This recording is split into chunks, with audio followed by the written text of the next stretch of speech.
So it's a very hectic entrance to Imran Khan's residency here in Lahore right now, and as you can see, there's a lot of people that have shown up. All these people are supporters of his.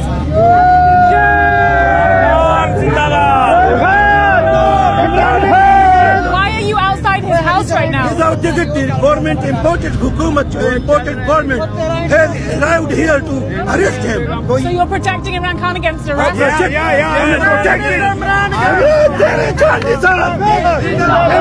Khan.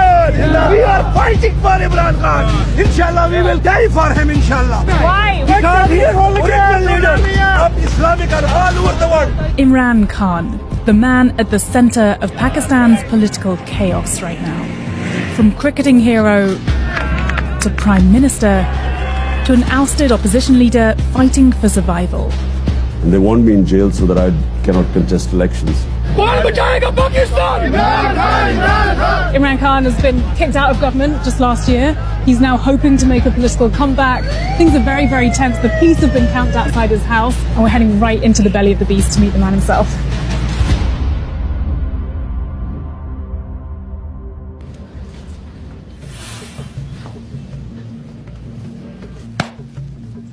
It is a very interesting time in Pakistan at the moment. Right outside your house, there's been police who came to try and arrest you just last night. Around them are all your supporters that we just passed coming in here today. How does it feel to be in the middle of this firestorm? What I always hoped one day would be my people being politically aware, understanding what true freedom is. The demand in Pakistan is for real freedom, which means justice, which means fundamental rights. In my 26 years of politics, it's the first time I feel that people realize that they want true freedom. 30 years ago, you were one of the greatest cricket players of all time. You were a national hero, a captain for this country. Did you know you were going to be Prime Minister of this country? No, it was never my ambition because I was focused completely on cricket. I played 21 years of international cricket. And when I went into politics, it was the biggest challenge. And I would not have gone there had I not already gone through the mill in my life of facing ups and downs. 3.5 years as a Prime Minister was the most difficult thing I'd ever done because our country was bankrupt. But you never look back in life because people ask me, you had such a great glamour life as a cricketer. I look upon that life and, I don't even remember it. It means nothing to me. Really? There's not a tiny part of you that misses it? So many people will remember you from, being splashed across the Daily Mail. My mum's a big fan. You were a total babe magnet. You don't miss that life free of responsibility at all? Not even once have I ever missed that life. In fact, I don't even watch any cricket anymore. It is time for fresh faces to come into Pakistani politics.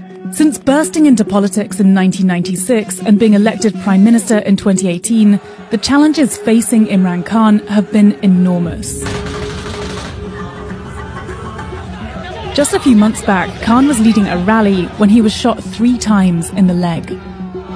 What was it like for you, knowing that someone is shooting at you?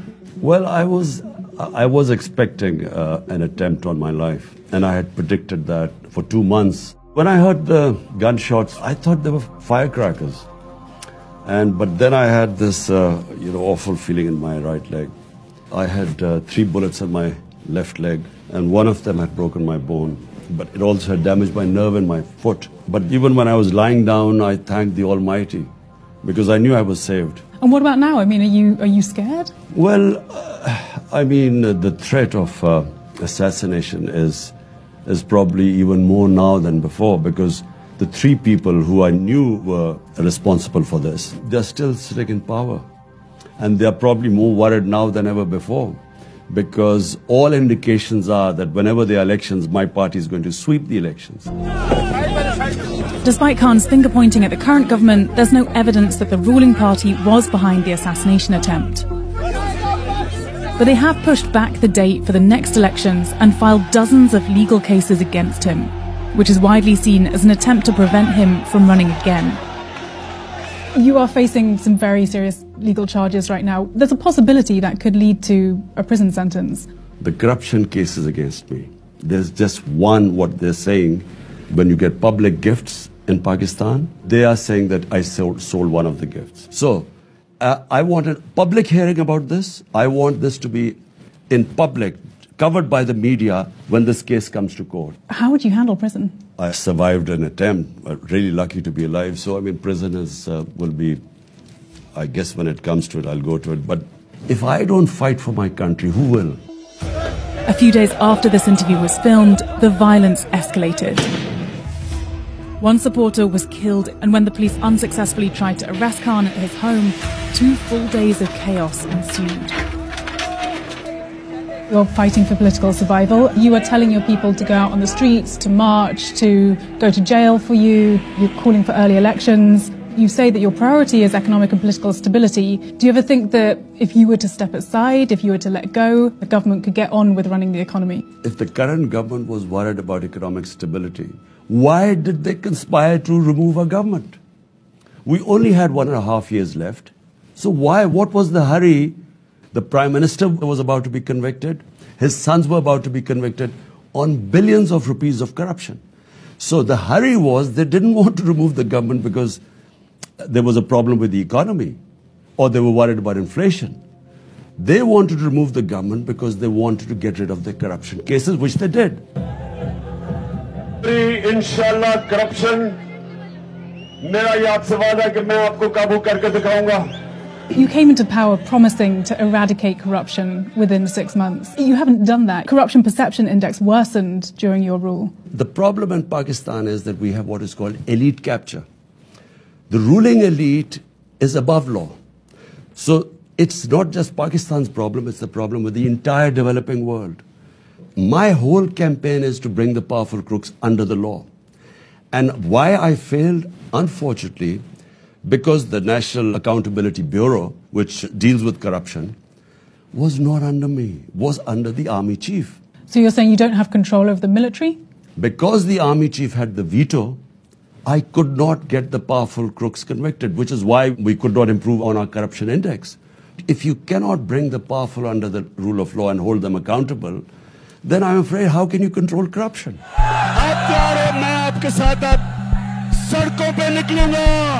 तब तक निकलता रहूंगा जब तक तुम election हम तुम्हारे से जबरदस्ती इलेक्शन करवाएंगे. You've been very critical of the current government for suppressing free speech, for politically persecuting you, as you say. Under your own government, talk shows were shut down, journalists who'd been critical of you were attacked, tortured, detained. As someone who is presenting yourself as a victim, I can see you shaking your head, as someone who is presenting yourself as a victim of persecution and a beacon of free speech. Not one case against the media was ever instituted by my government. I mean, there is a long list of journalists who... Let me just complete it. So not one by my government. What happened was the journalist who got into trouble said something to the army. When I found out, immediately the next day we had them released. Compare that to what's going on now. That might be true, but I'm asking you about under your rule. You know, the Reporters Without Borders said that, you know, labelled you as a press freedom predator. The 2 times we found out 2 journalists were picked up, we immediately took action. And what about the others? There were people who were shot outside their homes. There were people whose talk shows were shut down. Talk shows was shut down only on 2 people who apparently said something against the army, not against my government. The army has ruled Pakistan for half the country's existence, and critics accuse them of still pulling the strings in the country's politics.